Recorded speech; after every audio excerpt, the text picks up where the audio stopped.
What's up, everybody out there? How are you doing? I want to welcome you guys back over here to my channel. That's right, Pepe's Point of View podcast. That's right.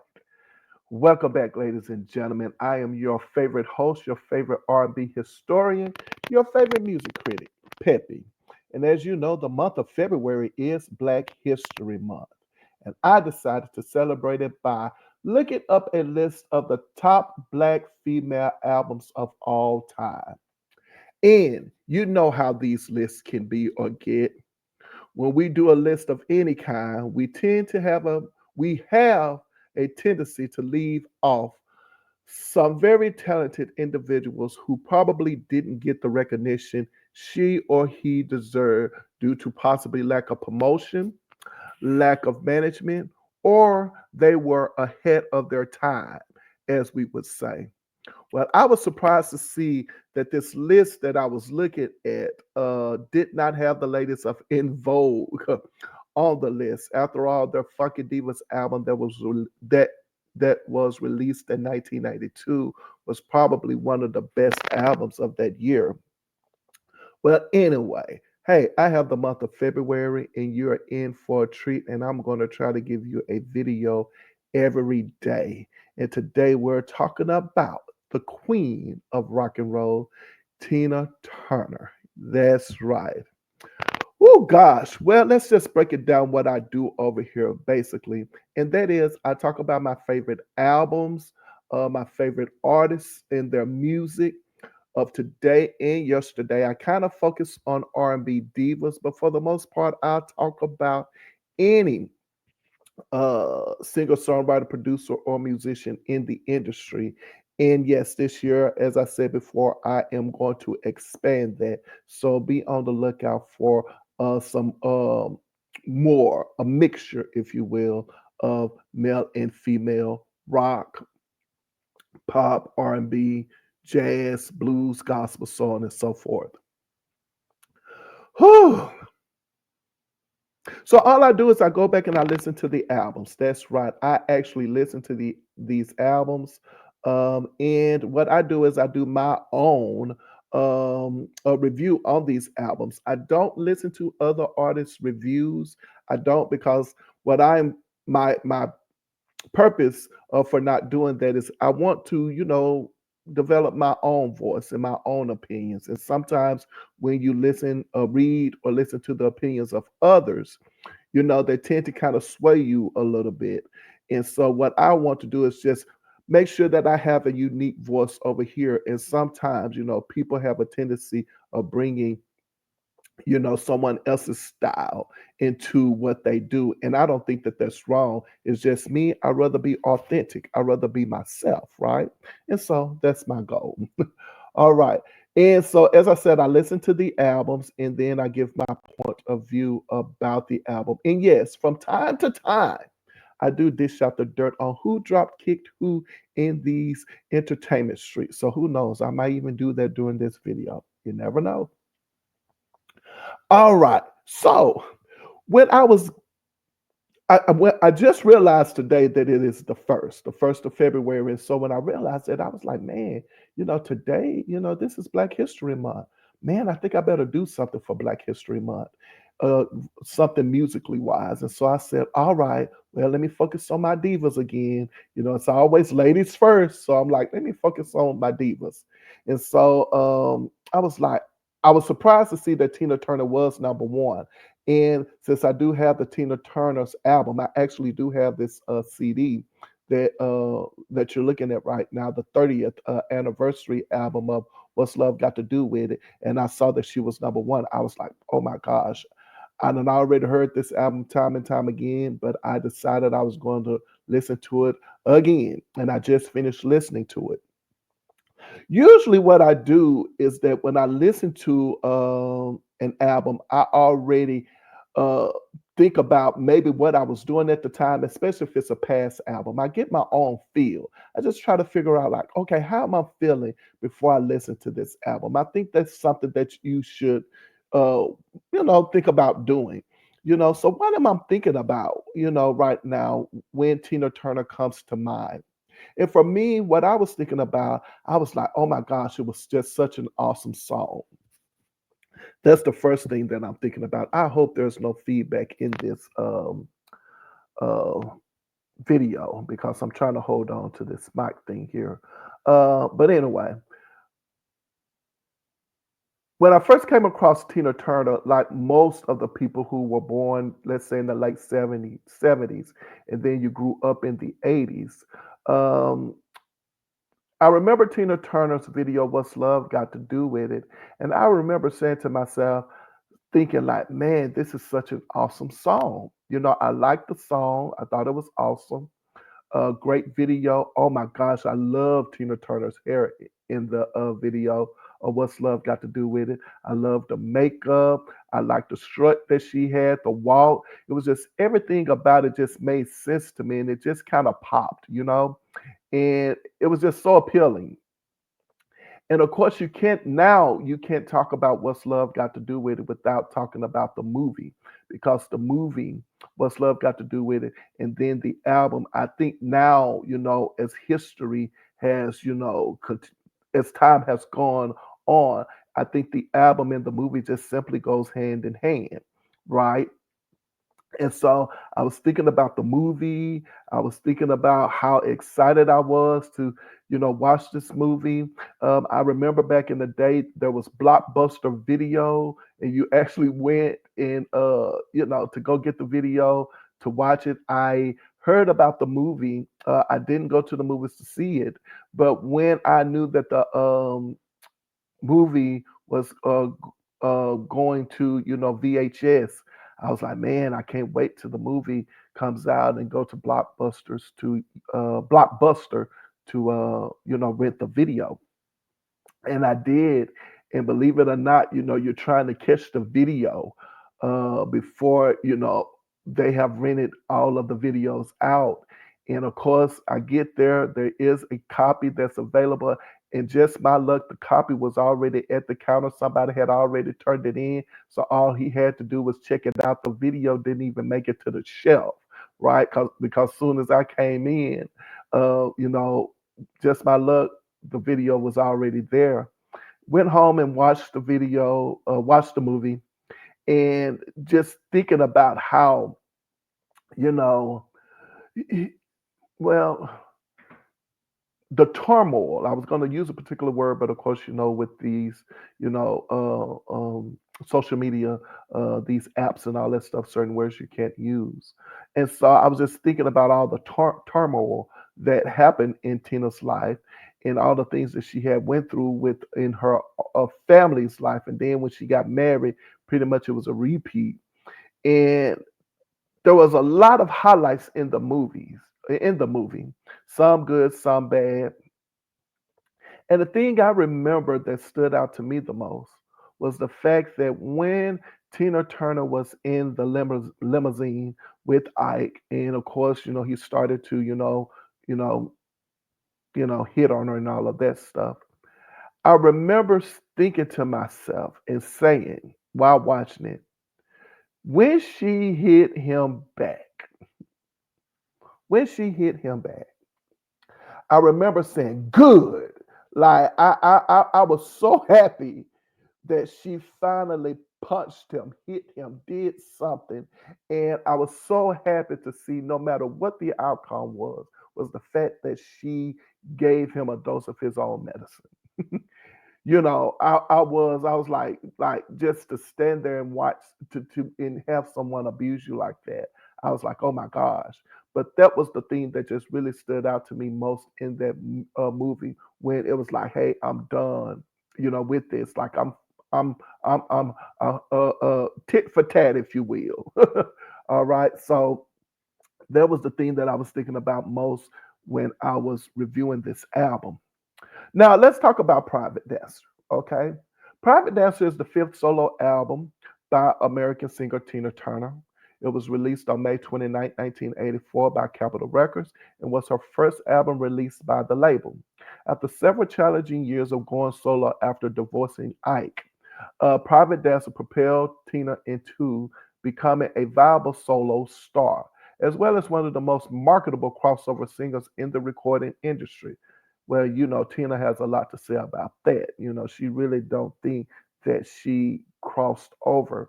As a matter of fact, watching her in interviews, or listening to her interviews, she didn't think that she crossed over into American audience. She didn't think that. She didn't think that she was rock and roll either. She thought she was like, I'm not the queen of rock and roll. You guys gave me that title, and I don't, I want to see, in the movie she was saying, yes, she wanted to do Jagger and Bowie, so on and so forth, but she didn't consider her music to be rock and roll, but that's what she wanted to go after. As far as her music was concerned, she did not want to sing the rhythm and blues. We, of course, knew that. So she didn't think of herself as wanting to sing rhythm and blues, but she had a particular um, style in mind when she wanted to, kind of hook up her act, if you will. Also, too, at the time, Tina Turner said that the executives, record companies, wanted her to do the Pointer Sisters style of music. And she was like, I'm not even trying to be, in the same line as the Pointer Sisters. And I've been listening to the Pointer Sisters albums. And I can definitely say, yeah, I can see them wanting probably Tina Turner to go that route as well. Hit or miss, the Pointer Sisters do have, a great catalog of music. And I can see them wanting Tina to go down that route with what she has tried to do, throughout her career. Well, anyway, Private Dancer became a worldwide commercial success, earning her multi platinum certifications and remains her best selling album in North America to date. In 2020, the album was selected by the Library of Congress for representation, or excuse me, for presentation in the National Recording Registry for being culturally, historically, and aesthetically significant. The album was released, as I said, May 29, 1984, and it became an outstanding global commercial success. The album peaked at number 3 on Billboard 200 chart for 10 consecutive weeks and remained in the top 10 for 39 weeks from August 1984 to May 1985.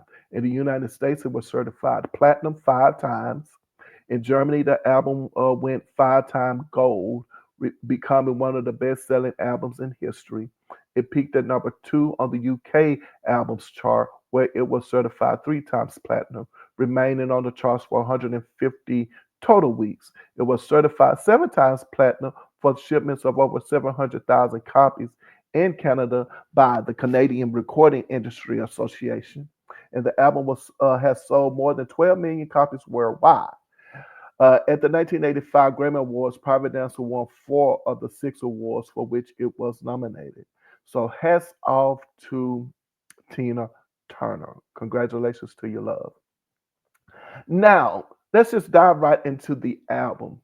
This album has a lot of highlights that I pretty much enjoyed, and I am always happy to say when I'm listening to an album, it's a pleasure knowing that you can listen to an album and you can play it from beginning to the end.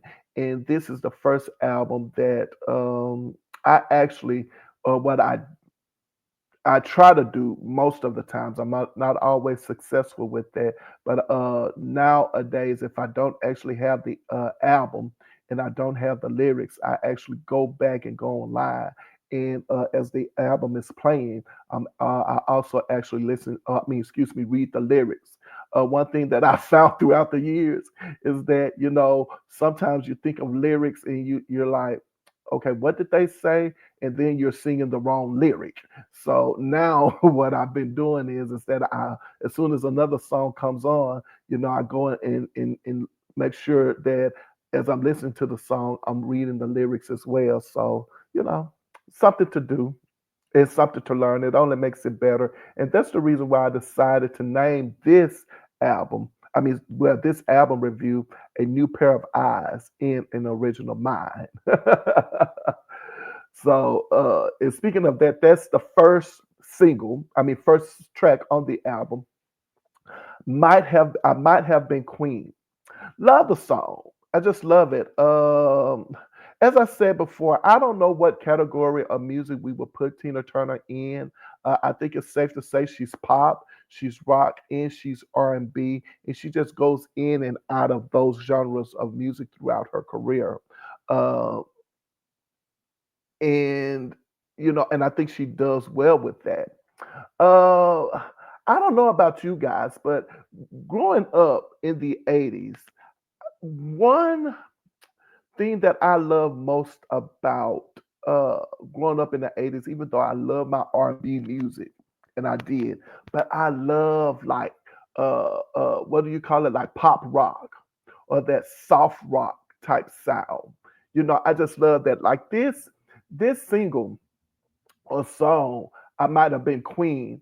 It's just it's very of it's definitely of the time. Like I just love, for me, forget all about right now the song, whether if it's a good song. Forget all about the lyrics if the lyrics are good. Forget about if the vocals are good. Like I just love the production of I Might Have Been Queen. I just love it. I love it because it makes me think of the '80s. Like I can see this song being played, and I'm just gonna throw out some random movies of the '80s, like I could see this song being played in maybe like the Knight Rider, with Michael Knight. I could see this song being played in movies such as what you call it, Miami Vice, in just the music, a video, excuse me, the movies of the '80s. Like I can see that, I can hear that song being played, and it's just, as I said, so definitely of the era. Oh my gosh! Like this is the first song that I think that I could play and just listen to the instrumentation only. You remember back in the day when, the B side of a single, it would have like the A side would be, of the album, the album version or the single version or what have you, with the lyrics, the production, so on and so forth. And then the second part of it, the B part of the single, the back of the single would be the just the instrumental part track. I would listen to it. I would listen to it like right now. Like it doesn't matter to me. I would just play this production over and over again and be like, man, this is just such a good song, without even listening to, the lyrics, right? Yeah. Also, too, when the next single, of course, is the second song is What's Love Got to Do with It. I definitely hope there's not a lot of feedback when I play this back. Oh gosh, I hope not. What's Love Got to Do with It? We all know this to be, to me, her signature song, her signature solo song for sure. And it's such a great mix of, as I was saying, the soft pop rock and R&B. And another thing that I like about What's Love Got to Do with It is that I like the title. The title is very catchy, right? Like you can see yourself back in the day, like trendy. The title is trendy. Like if someone says something to you, you'll be like, "What's love got to do with it?" Like it's just, you could, yeah, it's just very, you can. It's kind of like, even though it wasn't intentional, like "Hasta la vista, baby," right? Like it's just a very, it's a catchphrase. That's it. It's a catchphrase that I like. And another thing I like about "What's Love Got to Do with It" is this is a song anybody can sing, right? Like it's not a difficult song to sing. You like it. It has a nice groove. It's easily identifiable. Uh, and as I said, love the title and everything about What's Love Got to Do with It. And I already told you about the video and how she looked in the video. And I just really thought, I just loved her hair. Tina Turner, very sophisticated. One mind, if you don't mind me saying so, it was almost kind of like when you was looking at it too, you're like, okay, she looks kind of tacky though. She looks good, she looks put together, but when you look at it, she looks kind of tacky. I don't know what kind of look that they was going for, but now when I think about it, I hate to say it, but I almost think that she was a lady of the night, if you will. in the video. The way she was looking, I'm not quite sure, but that's kind of like how they had her looking, in the video. Um, but anyway, so moving right along to the next single, and I keep saying single, but it is a single because the more I think about it, how many tracks was on this album? Maybe like 9 tracks on the album, probably more, depending on what uh if you got the 30th anniversary version or if you just got the regular version. But I think there were 7 singles released from the album. And this next song that I'm about to review, besides What's Love Got to Do with It, is Show Some Respect. Definitely rock and roll. I love it. Um, as I said previously, Tina says she's not the queen of rock and roll, or she did not think that we gave her that title, but and she didn't consider herself to be rock and roll. But as I said before, when making this album, she definitely wanted to steer away from R&B, and she wanted to steer away from the Pointer Sisters sound, if you will. She was like definitely putting her foot down, and she felt like to get the album she wanted to get. Um, or have, she had to leave the country. So she left the country. She left the States to go over, of course, to Europe to record the album. And I like the song. I like the delivery of it. And I love the message. I just love the message of just showing some respect. Like, give me respect. And definitely she needed to have that when you think about it. Leaving Ike, show some respect. The record companies, it's like they don't believe in you. Show me some respect. She's going into this white male dominated genre of music, rock and roll, and then she's a woman of color. Show me some respect. Like, so when you think about it just along those lines, it's a perfect song. One of my favorite songs. Like, if I'm going to listen to it, and if I'm in the mood to listen to Tina Turner at all, this is my go-to song all the time. I just love the song. Now, when we get to the next song, I Can't Stand the Rain. I remember this song back in the day, and I also remember that it's a remake. I always thought that Tina Turner was the original version of the song, but then as you grow up and you come to find out, through casual conversations about music, people always will say, "Hey, do you know who originally sung that song?" And I'm like, "Who?" Because as I told you guys before, I love music. I was always into music as a child, and people would come to me and ask me about, "Hey, I heard this song on the radio. Can you tell me, who it is, who sings it, what's the name of the song?" And they were singing, and I immediately tell them who it was, right? And so sometimes they'll try to catch me, falling short. And in one instance, it would it was this song. They was like, "Do you know Tina Turner's song I Can't Stand Around?" I was like, "Yeah, I know this song." "Well, do you know who originally sung?" And I'm like, "That's an original? I mean, that's not the original." And it was like, "No." And then I got it wrong. I was like, "I don't know." And so, of course, the great part about that is that you get to go back and listen to the original version of the song. And one thing I like about original versions of songs and the remakes, if they're similar and you didn't tamper with them at all, I just fell in love with the original. Of course, every now and then I would hear an kind of like a revised version of an original song, and I go like, eh. I think Luther Vandross still to this day is someone who can actually take a song, rework it, and you love it. But I think the reason why it worked for Luther Vandross because we love Luther Vandross's style of singing, his presentation of singing, his packaging of the song, who he used for the song. I think we just love overall his combination of how he brought everything to fruition.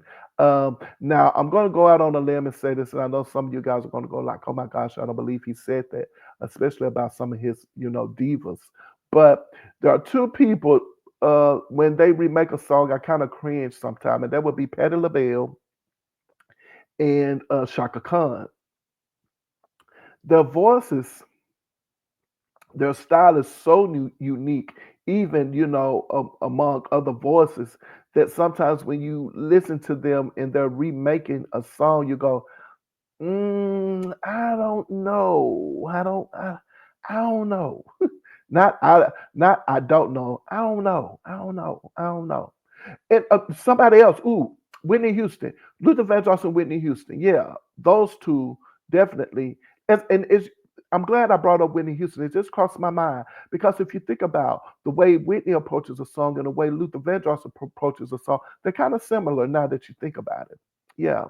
But I love I Can't Stand the Rain and Tina Turner's voice. I love her voice on it.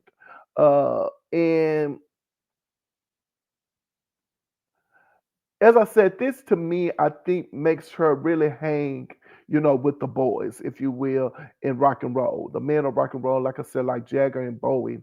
And whether or not you like it or not, I think when you listen to I Can't Stand the Rain, for me, like it or not, Ike's approach to how he approached his marriage with her, how he approached recording sessions with her.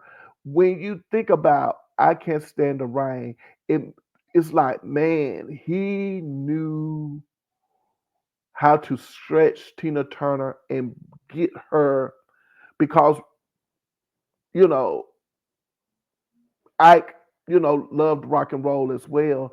And I really and truly think that when he saw Tina Turner and heard her voice, I can only imagine that he knew that she could sing in a style that he wanted her to sing in. And her being a female and singing rough was his way of making sure that she was able to hang out with the boys, if you will, be among the men. The next song is Private Dancer. Could be my go to song depending on what kind of mood I'm in. Love it. Love Private Dancer. It was one of those songs as a child when you hear it immediately, you knew what it was about. It was a very adult song, risque song that kind of made you raise your eyebrow, but it wasn't so raw that it couldn't be played over the airways. And it's Tina Turner in her lower register, very seductive and enticing. And and I like the way the song moves and the way the song flows and how Tina Turner does it. Let's Stay Together, the next song. I love the intro. I really wish the intro stayed the same way throughout the entire song, meaning that there was the same approach. I think the intro is one definitely for the record books. I just love it. Like I could listen to that intro over and over and over and over again without even listening to the entire album. And one thing about this track that I find that it comes up short is because out of all the songs on the album, this to me, Let's Stay Together is the song on the album that says Tina Turner, they should have allowed Tina Turner to just rip through this song. Like, if there was ever a song that she should have soared through, it should be this one. I know most people will probably think about Al Green's version and say, no, no, we listen to this version. This is not a song that you do all the vocal acrobatics with uh acrobatic uh uh style of singing. But for me, Tina Turner with that introduction, I could only imagine what she would have been able to do if she were, told to sing and just like listen, just let it rip, let it flow. Like don't hold back anything. That's what I get with Let's Stay Together. And Better Be Good to Me. Show Some Respect and Better Be Good to Me are my two favorite songs, believe it or not, on this album. I love What's Love Got to Do with It, but again, my favorite Better Be Good to Me and Show Some Respect. I love the ending of Better Be Good to Me. I love the breakdown. I love the attitude when it was like, you better be good to me. Why can't you be good to me? Like I love that. Like if matter of fact, I'm here to tell you, if that part was just an entire song of itself, I would listen to that whole song with them just saying, "Why can't you be good to me?" and just just let it rip. Like if they would have put that down for just a whole minute on that song, it would have made my day. It really would have. And of course, Still Claw. Still Claw, I got to go back and listen to Still Claw again. I'm missing something. I don't know what I'm missing. I don't know if Still Claw was a movie. Like I got to go back and understand Still Claw. Is it a movie? Is it a movie? Something tells me this song is a movie or something. So I'm gonna go back and try to figure out, and if I'm able to find it, and if anything related to Steel Claw is a movie, then I'm gonna go back and I'm gonna do another video and say, okay, I think I get what Tina Turner was doing in this movie. I mean, not this movie, in this song. If Steel Claw is really a movie, but anyway, it is what it is on that part. Well, I think we did great. We're at the 30-minute mark. Wonderful. Love Tina Turner. Of course, she is. You already know she is no longer with us. Um, Definitely left behind a great legacy, a wonderful body of music, uh, and stories to tell. You know, I think that we'll still be talking about Tina Turner for another 50 years or so. I definitely think that her career is definitely, one to always bring up and one to always mention. Always, definitely feel that way and believe that, you know. And anywho, on that note, I want to thank you guys for watching, for listening. I do. You know, my motto over here is simple: put your behind where your heart desires to be. I hope you're doing that. Please tell me that you're doing that. Please tell me that you are where you want to be. And if not, you know what I'm here to tell you. You might want to get up and, and check your groove thing somewhere else. That's all I'm saying. But that's my motto. And also too, whenever I leave my mother's presence, she always says to me, "Baby, remember I love you, but God loves you best." I look forward to seeing you guys next video. And until then, you know what to do. Take care of yourselves out there. All right. Talk to you later.